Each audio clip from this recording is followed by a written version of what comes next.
இந்த கொஸ்டினை பாருங்க. 6 x² - 3x 2x + 10 என்ற ஜோடி பல்லுறுப்புக்கோவையின் மீ போமா?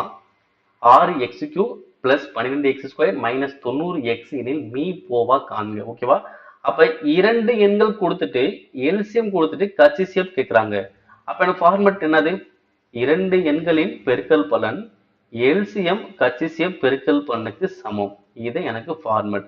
அப்ப இங்க இரண்டுமே இருக்கா? அப்ப என்ன இருக்கு?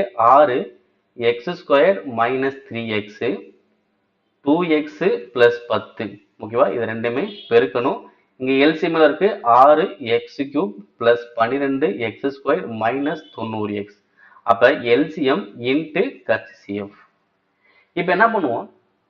இங்க 6 12 90 இருக்கா? இதை காமனா வெளியே எடுக்கலாமா?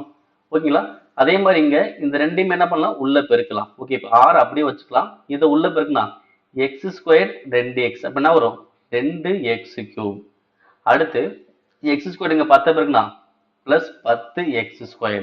இங்க -3x + 2x. அப்ப பெருக்கினா வரும் -6x² -3x பிளஸ் 10 பெருக்கணும்னா -30x.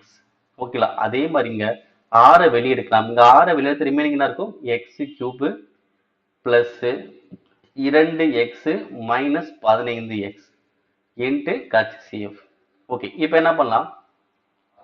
இப்போ இந்த பக்கம் 6, இந்த சைடு 6 கேன்சல். ஓகே, இப்போ ரிமைனிங் என்ன இருக்குங்க?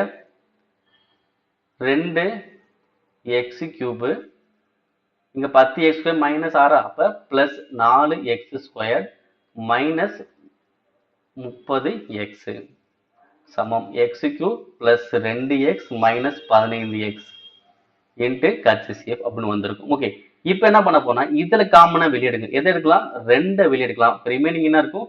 x³ plus 2x² -15x. இங்க என்ன இருக்கு? x³ plus 2x -15x. ஓகேங்களா? இன்ட்டு கச்சிசிஎஃப். இப்போ இங்க என்ன ஆகுது? அப்ப இந்த டைம் கேன்சல் ஆயிடுச்சா? அப்ப ரிமைனிங் என்ன இருக்கு? இங்க 2 மட்டும் தான் இருக்கும். அப்ப கச்சிசிஎஃப். அப்ப கச்சிசிஎஃப் மதிப்பு எவ்வளோ? 2. அவ்வளவுதான்.